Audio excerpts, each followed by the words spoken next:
A continuación, Tiempos y Mundos.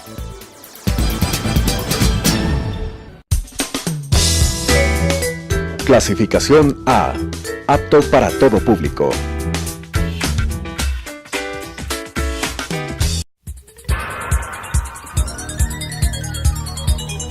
Las opiniones vertidas en este espacio por la producción y dirección del programa son de exclusiva responsabilidad de sus autores y de quienes intervienen en ellos.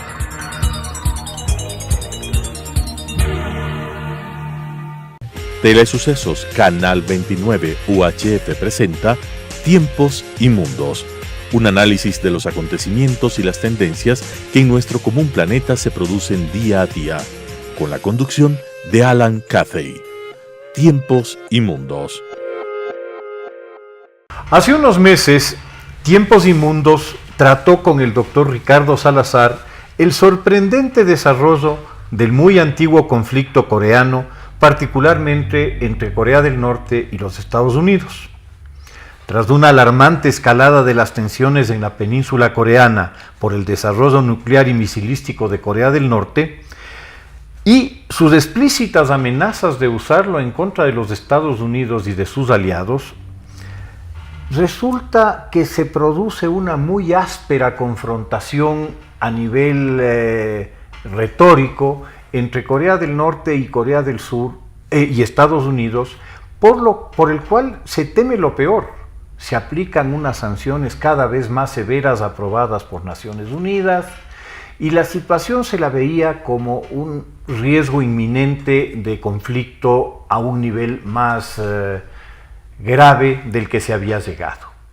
De pronto se produce una distensión, se produce una propuesta de reunión entre el gobierno norcoreano y el gobierno de los Estados Unidos, reunión que en efecto se celebra en Singapur.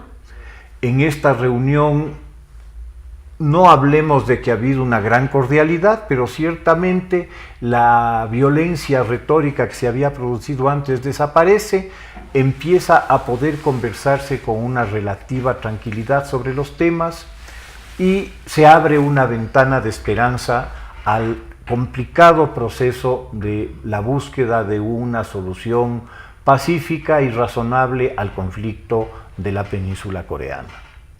Sin embargo, luego de la cumbre de Singapur, poco a poco la situación empieza otra vez a quedarse quieta, a no progresar. Como en la cumbre no se establecieron plazos, no se establecieron metodologías de verificación en el tema de la desnuclearización sobre todo, parecía que este encuentro se había limitado a ser un ejercicio de relaciones públicas entre Kim Jong-un y el presidente Trump. De hecho, una visita que estaba prevista del presidente Trump a Corea del Norte no se da porque no se están cumpliendo supuestamente ningunos avances en el tema de la desnuclearización.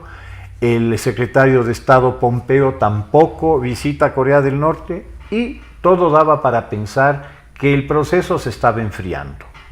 De pronto se produce la visita del presidente Moon de Corea del Sur a su homólogo y a Corea del Norte, con unos resultados extraordinarios y con un avance realmente sorprendente en cuanto a las posibilidades de acercamiento entre las dos Coreas, tema sobre el cual nuevamente con Richard vamos a tratar el día de hoy.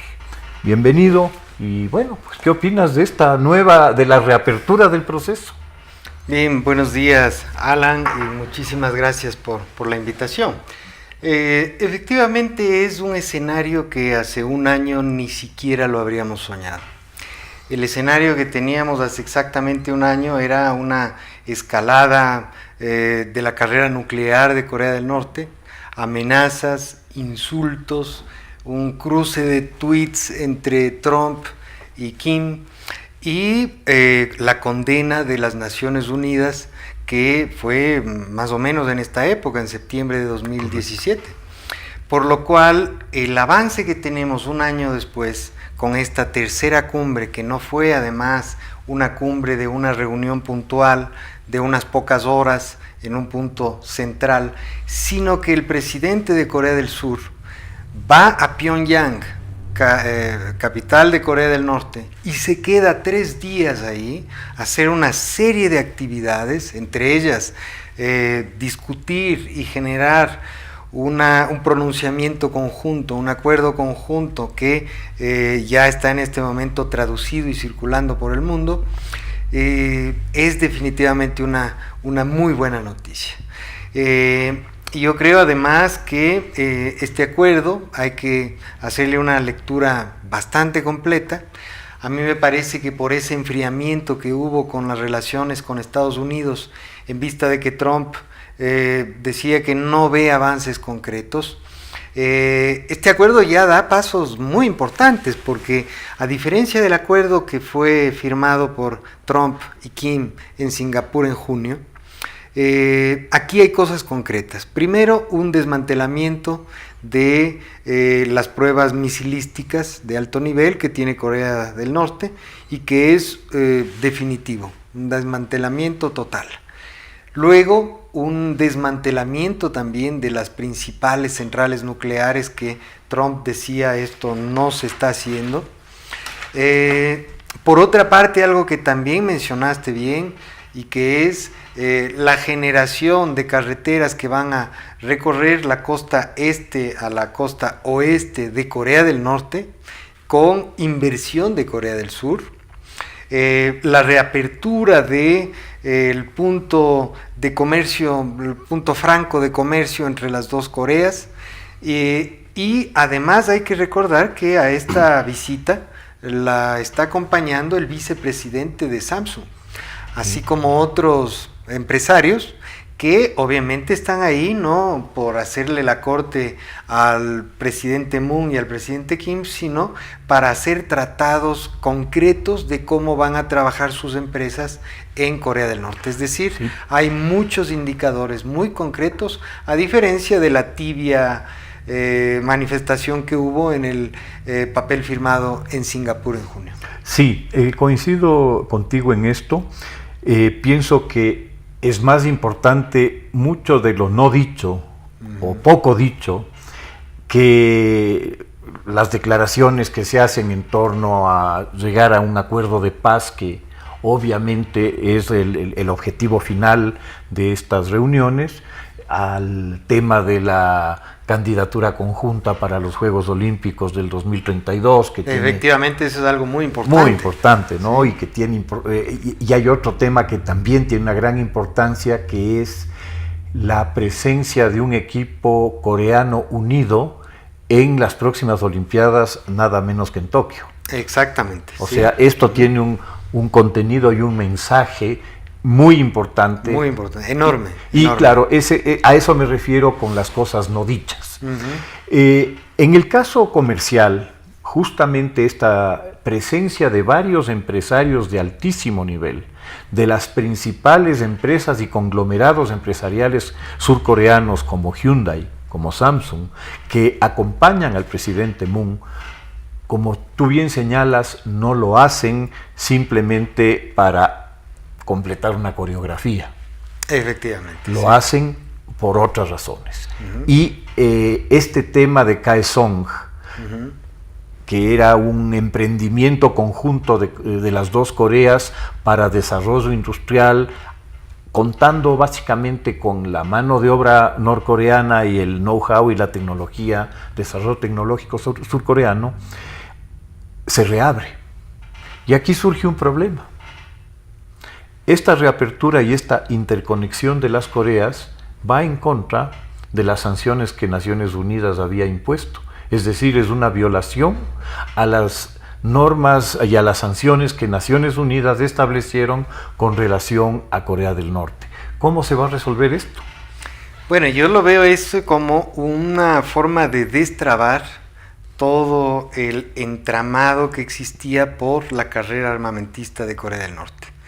Hay que ser claros también, o sea, Moon en este momento está jugando, el presidente de Corea del Sur, un papel preponderante y es un primer paso para que se dé esa segunda reunión entre Kim y Trump. Es decir, sin ser textual, pero Trump está viendo muy de cerca lo que ocurre entre Moon y Kim, y si es que esto resulta finalmente exitoso, que en realidad en este momento ya lo sabemos, ha sido esta reunión de 3 días que además han visitado hospitales, lugares que recibirán además cooperación de Corea del Sur. Las esposas han visitado distintos lugares, asimismo de temas culturales, etc. Esto es un inicio para destrabar esa relación y es un primer paso a una negociación más global. Por lo tanto, yo creo que también las sanciones de Naciones Unidas van a tender hacia abrirse y superar esa fuerte sanción que fue además totalmente apoyada por el concierto internacional del año pasado, pero es un paso hacia adelante, es positivo. Parecería que el tema económico, al final del día, es el que va a marcar la agenda, ¿no? Parecería que la necesidad que tiene Corea del Norte de inversión extranjera, de desarrollo tecnológico, al final del día va a ser la única garantía real que el presidente efectivamente, ¿sí? tenga para sobrevivir. Esa va a ser la garantía real, porque además yo sostengo que esa es la motivación de fondo que tiene Kim para hacer estos acercamientos. Hay muchos analistas que son pesimistas y que dicen, o decían, yo creo que empezarán a cambiar de opinión, pero decían que no se puede confiar en Corea del Norte, no se puede confiar en que Kim ahora esté hablando seriamente, cuando su padre y su abuelo ofrecieron muchas veces y no cumplieron los acuerdos. Sin embargo, en este momento Corea del Norte está abocada a una pobreza enorme, pero enorme. Ya no tiene los apoyos y subsidios que tenía China y que los conserva, pero muy pocos. Desde luego, con la caída del muro de Berlín, ya no existe Unión Soviética, que también subsidiaba gran parte de incluso la carrera armamentista. Entonces, Corea del Norte en este momento necesita hacer eso, porque si no, está en un callejón sin salida. Sí. Entonces, a mí me parece que lo que ha visto Kim, y que ha sido inteligente en ese sentido, él ha visto que la única salida para además de él entrar a la historia como alguien que hizo algo positivo por su pueblo, alguien que hizo algo enorme a nivel mundial, porque siempre la búsqueda de grandeza de los Kim, padre, abuelo, y de este propio Kim Jong-un ha sido enorme, ¿no? Han buscado el protagonismo mundial y lo han logrado, pero él se ha dado cuenta que si no hace esto, tratando de emular el modelo chino, que es el de el gobierno del partido, pero abierto al mercado, cuestión en la cual ya China entró desde los años 80 y en este momento es una potencia mundial, la segunda economía del mundo, y por eso Trump empieza una guerra comercial con China. Vieron que si no hacían esto era un callejón sin salida. Sí. Entonces yo creo que esa es la motivación de fondo. Yo creo que se están dando pasos firmes que van a hacer que cambie esta situación. Yo sí creo que en el mediano plazo Corea del Norte desmantelará totalmente sus fuentes nucleares, así como las pruebas misilísticas, y cuando menos eso quedará neutralizado. No creo, en cambio, que estemos viendo ya una reunificación de los dos países. Yo creo que eso va a suceder en años y quizá décadas. Pero por el momento lo que busca Kim en el norte es tener una mejor economía, que la gente no se muera de hambre, porque hay que tomar en cuenta que más del 70% de la población sufre malnutrición en este momento en Corea, en este momento. En breve empezarán hambrunas y muertes, ¿no? Y desolación, cosa que ya la vivieron al final de los años 90. Entonces, estamos en un escenario en que se van a unificar comercialmente, se van a unificar también a nivel industrial. Empezará Samsung, POSCO, Hyundai, Kia, etcétera, a poner fábricas en el norte, y eso hará que Corea tenga una presencia mucho más fuerte de la que ya tiene actualmente Corea del Sur, como un solo mercado común, y eso afectará además las relaciones comerciales y geopolíticas del eje de la cuenca del Pacífico. Justamente este tema es el segundo tema que me llama la atención de esto. Justamente en el momento en que Estados Unidos y China están enfrascados en una guerra comercial de aranceles, en un conflicto comercial que ha adquirido dimensiones significativas ya, las dos Coreas se acercan al margen del conflicto entre estos dos gigantes, resuelven al margen de las opiniones de estos dos gigantes en este momento un camino por el cual quieren transitar, aparentemente. Y este querer transitar, obviamente, por lo que tú mencionabas hace un momento, se va a traducir en una potenciación significativa de las capacidades productivas y las capacidades comerciales de Corea, más de Corea del Sur. Obviamente el desarrollo industrial que se plantearía para tratar de acercar las asimetrías que las dos economías tienen es un proceso que va a tomar muchísimos años. El ejemplo más próximo que tenemos de una reunificación es el de la reunificación alemana, que con toda la potencia industrial y comercial y financiera y el músculo financiero que tenía Alemania Federal en su momento, ha tomado 20 años el que la integración más o menos empiece a realmente darse. La situación en Corea es mucho más marcada. Mucho más marcada. Sí, muchísimo más. Y en esa medida coincido contigo en que una idea de una reunificación en un plazo corto no es realista. El proceso de reunificación tomará algunas décadas y obviamente para lograrla será indispensable esta modernización, llamémoslo de alguna manera, de Corea del Norte, y sobre todo la creación de empleos productivos para una población que atraviesa una situación gravísima, unas carencias muy severas que en último término son las que pueden poner en riesgo la existencia del régimen. Ya se vio que en China se convirtió en la sociedad por acciones más grande del mundo, pues, ¿no? El Partido Comunista Chino es la sociedad por acciones más grande del mundo en este momento. ¿Sí? Y parecería que ese camino es el que quiere emprender Norcorea.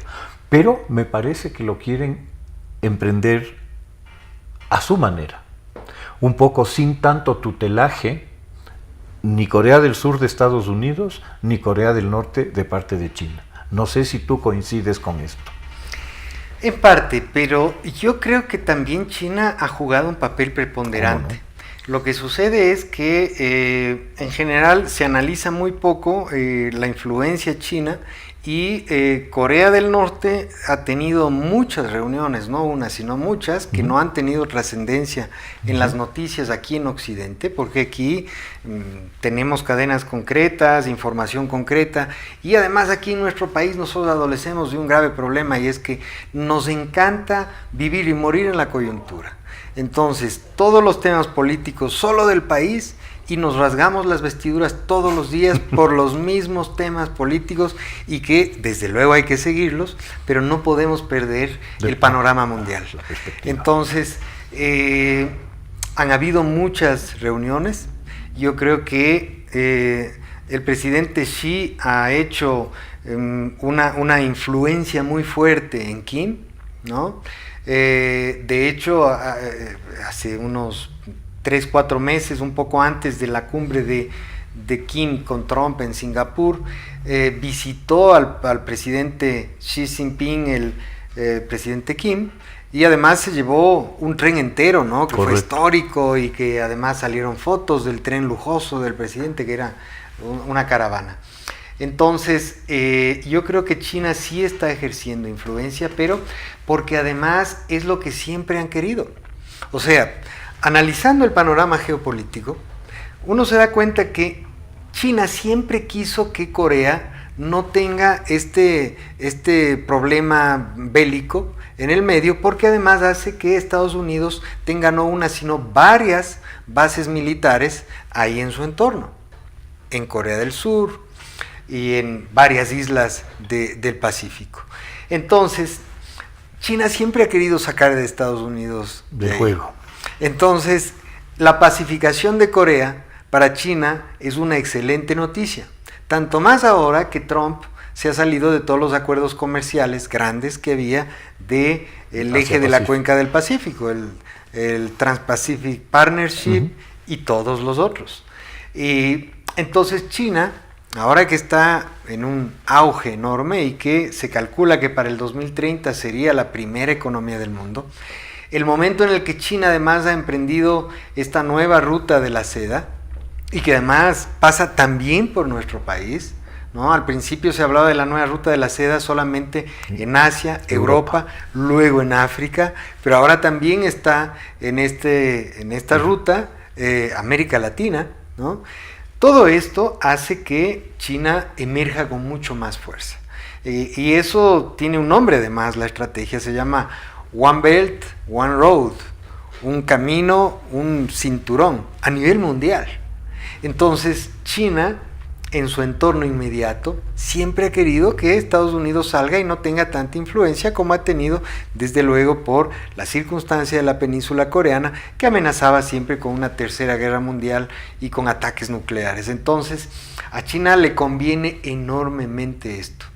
Desde luego, Estados Unidos en esto está jugando un rol preponderante, porque además la negociación, como decir, final es entre Corea del Norte y Estados Unidos, pero yo creo que Trump, buscando un gran protagonismo, que desde luego lo va a tener, y hay gente que seguramente promovida por él mismo estaba mencionando que él debería ser el próximo Premio Nobel de la Paz, lo cual yo lo encuentro una torpeza monumental, desconociendo además el diálogo del presidente de Corea del Sur, que tiene una raigambre de diálogo, no solo ahora, desde hace un año que está en el poder, sino que él, con el presidente Kim de Corea del Sur, a principios de los años 2000, él participó en ese gobierno que promovió fuertemente el diálogo entre las dos Coreas. La anterior presidenta de Corea del Sur, que hoy está en la cárcel por 25 años, por casos de corrupción. Ella, hija de el dictador de Corea del Sur, Park Chung-hee, ella era anti Corea del Norte, ya digamos por una cuestión de raigambre familiar incluso, y ella rompió todo acuerdo y diálogo que se había hecho antes. Entonces, el presidente Moon, que llega el año pasado, tiene un rol muy preponderante, porque él ha tratado de seguir esa tradición en la cual él ya participó desde hace 18 años. Estados Unidos obviamente es la negociación final, pero yo creo que a la larga comercialmente le conviene más a China que a Estados Unidos el acuerdo entre las dos Coreas. A Estados Unidos le compete más o menos, como decir, por un rol político, por tener una preponderancia, y desde luego pasará también a la historia, si es que esto se sella ya en breve, Trump como el pacificador también de Corea. Y desde luego Estados Unidos, que tiene la mayor influencia en el sistema de Naciones Unidas, hará que eso destrabe las relaciones y las sanciones que había con Corea del Norte. Muy bien, Ricardo, te agradezco muchísimo. Creo que hemos cubierto algunos de los aspectos. No hemos podido profundizar en el tema de la guerra comercial entre China y Estados Unidos, porque un poco se nos viene el tiempo encima, como siempre, claro. Pero este es el otro tema importante que se está desarrollando en este momento en la región de Asia-Pacífico, y que justamente va en la línea de lo que tú comentabas en cuanto a al retiro de la influencia o a la disminución radical de la influencia norteamericana en el Asia Oriental y el aumento correlativo de la importancia de China en esta zona. Lo tendremos que analizar en otro momento, pues. Encantado. Como siempre, te estaré molestando. Órdenes. Desde luego, será un placer. Gracias, Richard. Las opiniones vertidas en este espacio por la producción y dirección del programa son de exclusiva responsabilidad de sus autores y de quienes intervienen en ellos.